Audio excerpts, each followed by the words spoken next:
Madame la Présidente, Monsieur le Premier ministre, mes chers collègues, nous sommes convoqués ici à un rendez-vous que nous n'avons ni souhaité ni organisé. Nous n'ignorons rien de la gravité de la situation financière, économique, sociale et politique dans laquelle notre pays se trouve, ni du tragique de l'époque qui menace en toute chose et à chaque instant d'ébranler le monde tel que nous l'avons connu. Mais il n'est qu'un responsable à la crise, à la débâcle, au désordre de notre pays, le président de la République et avec lui ces épigones aveugles dont vous êtes, Monsieur le Premier ministre, le premier apôtre. Un président battu dont la politique disqualifiée dans les urnes nous a conduits dans l'impasse dans laquelle nous sommes.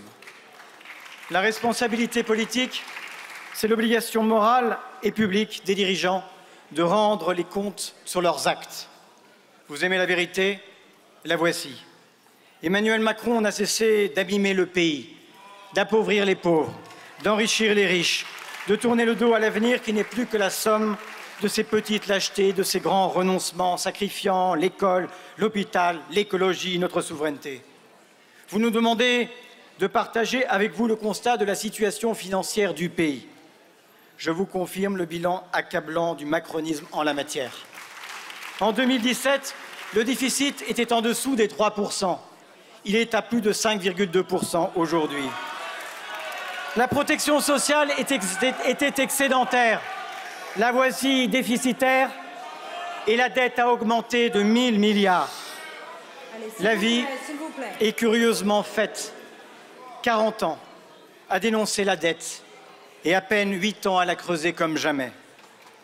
Monsieur le Premier ministre, vous ne ferez pas aujourd'hui de votre défaite une victoire. De l'absurde un haut fait, du vide politique, l'étoffe d'un destin. Non, ce vote auquel vous vous soumettez n'est pas un acte de courage, c'est une dérobade. Que dis-je? C'est une pantanolade. Face à l'adversité, vous vous résignez. Face à la difficulté, vous reculez. Face à la responsabilité, aujourd'hui, vous vous effacez. Dans le grand silence de l'été, nous pensions que vous prépariez le budget. En réalité, vous prépariez votre sortie. Derrière votre geste politique, solitaire et désinvolte, votre faux sacrifice en dissimule un vrai. Celui des millions de Français, de l'Hexagone et des Outre-mer, ces précaires, ces mères seules, ces travailleurs qui ne vivent plus de leur travail, toutes celles et tous ceux pour qui la vie est déjà dure. C'est sur leur dos, déjà courbés et las, que vous voudriez écrire votre légende, celle d'un futur roi qui aurait raison contre tous et pour qui la fin personnelle justifie les moyens publics et politiques. Et cela, Monsieur le Premier ministre, n'est pas qu'une erreur funeste, c'est une faute morale. La politique gouvernementale peut à chaque instant tendre à la consolidation des privilèges ou au contraire à l'extension des démocraties. Elle peut être résignée à l'injustice ou animée d'une volonté irréductible de progrès. Un homme d'État se juge et se mesure à ce qu'il a voulu et pu faire à cet égard, à l'influence qu'il a exercée sur les réalités, aux effets concrets de son œuvre. Alors non, Monsieur le Premier ministre, vous n'êtes décidément pas Pierre Mendès France, de sont cela les mots. Et après-demain, le 10 septembre, direz-vous comme Louis de Funès dans La folie des grandeurs en racontant la colère des Français, ils m'acclament. Vous voulez poursuivre dans l'errance et dans l'erreur. Car de quoi votre plan est-il le nom? Celui de la souffrance humaine, celui de l'injustice sociale, de l'inefficacité économique. C'est l'écrasement d'une croissance parmi les plus faibles d'Europe. C'est la restriction d'un pouvoir d'achat déjà atone. C'est l'augmentation promise du chômage. C'est l'abandon de l'impératif écologique. C'est l'étranglement des services publics. C'est ajouter de la crise à la crise. Il ne suffit pas d'être centriste pour être central. Triste destin que celui que vous promettez à notre pays. Madame la Présidente, mes chers collègues, nous, députés socialistes et apparentés, avons ces derniers mois exercé l'opposition comme on exerce le pouvoir, en responsabilité, en prenant des risques, en nous opposant chaque fois qu'il en allait des principes, chaque fois que se dessinait sous nos yeux l'union des droites, en faisant des choix parfois compliqués, en refusant de tenir a priori le compromis pour la part maudite de la politique. en ne perdant jamais de vue, surtout, les raisons de se battre, ni les hommes et les femmes pour lesquels nous nous battons ici. Monsieur le Premier ministre, vous n'avez pas été au rendez-vous. Nous n'avons eu que désinvolture, manœuvres dilatoires, fausses promesses et vraies trahisons. Nous sommes au regret de ne pas pouvoir vous faire confiance. En votant aujourd'hui contre la confiance, les socialistes prennent la responsabilité d'affirmer qu'ils sont prêts, avec la gauche et les écologistes, à gouverner et à rechercher dans un même élan la stabilité politique et la justice fiscale, sociale, territoriale. Nos choix ne sont pas les vôtres, mais ils sont ceux des Français. Pas le travail, le capital. Pas les jours fériés, les héritiers. Pas le ruissellement, la redistribution. Pas les PME, les multinationales. Pas la récession, la relance. Nous proposons un autre chemin, celui des peuples qui refusent la résignation et regardent plus loin que leur chaîne. Aux Français les plus modestes, lassés du sacrifice sans horizon, nous disons le droit de vivre de leur travail. La baisse de la CSG que nous voulons, c'est 900 € de plus par an pour un salarié au SMIC, 1 500 € pour un couple gagnant 1 920 € chaque mois. Aux richesses insolentes, aux fortunes doublées en 10 ans, aux grandes entreprises qui paient moins que les PME et profitent davantage, nous disons, le temps du patriotisme économique et de la justice fiscale est venu.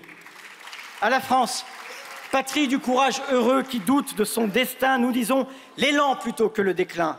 Un plan de relance réveillera nos territoires, réanimera nos usines, soutiendra l'hôpital, les écoles, préparera l'avenir. À l'histoire, enfin, qui nous regarde, nous disons oui, nous réduirons les déficits et la dette, mais sans écraser les existences. Ce n'est pas la vie qu'il faut taxer, c'est l'injustice qu'il faut abolir. Ce soir, nous ne passerons pas sous la tutelle du FMI.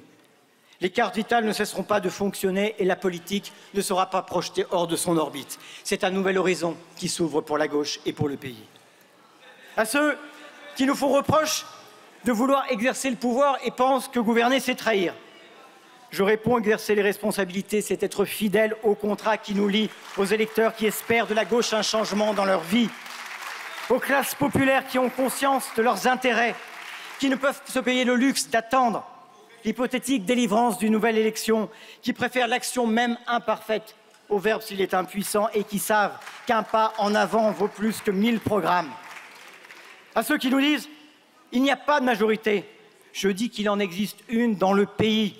La majorité des vies difficiles, la majorité absolue des Français qui disent leur colère et leur refus d'une politique qui, depuis 8 ans, ne se préoccupe pas d'eux.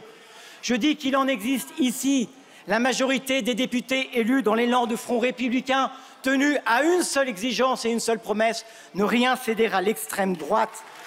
Députés du socle commun, je m'adresse à vous. Si vous aimez la République, demeurez fidèles à ce serment. Si vous aimez la France, entendez le pays qui souffre. Si vous aimez la démocratie, acceptez le désir de changement des Français. Oui, c'est désormais à la gauche arrivée en tête de gouverner. À celles et à ceux qui veulent assumer leur responsabilité de prendre l'initiative. Et comme socialistes, nous ne nous déroberons pas. Nous n'avons qu'une existence, servir, avec une autre politique, mais aussi une autre méthode. Voilà pourquoi nous dirons que c'est au Parlement, ici, sur la base de nos propositions, sans recours au 49.3, que nous chercherons des majorités autour de quelques priorités qui répondent à l'urgence des Français et aux attentes du pays, jusqu'à la grande explication, jusqu'au grand rendez-vous démocratique de 2017. Négocier, ce n'est pas capituler ni renoncer à ses espérances. Ce n'est pas nier le dissensus, solder le désaccord ou fabriquer des majorités artificielles. Vous êtes la droite, nous sommes la gauche.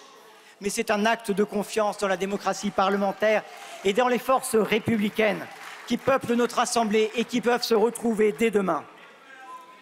Mes chers collègues, Victor Hugo nous avertissait ici, il y a 175 ans, parce qu'il haïssait la catastrophe et détestait les écroulements. Un homme assez insensé pour dire l'humanité ne marche pas, Dieu répond par la terre qui tremble. Aujourd'hui, aux hommes assez insensés pour espérer des artisans du naufrage, les moyens de s'en sortir, le pays répond par un cri. Ce cri qui monte, il faut l'entendre aujourd'hui. Il est encore celui de l'espoir, ne le décevons pas. De là où il est temps au président de la République de faire son devoir plutôt que de céder, à son bon plaisir. Nous sommes prêts, qu'il vienne nous chercher. Je vous remercie, Monsieur le Président Vallot.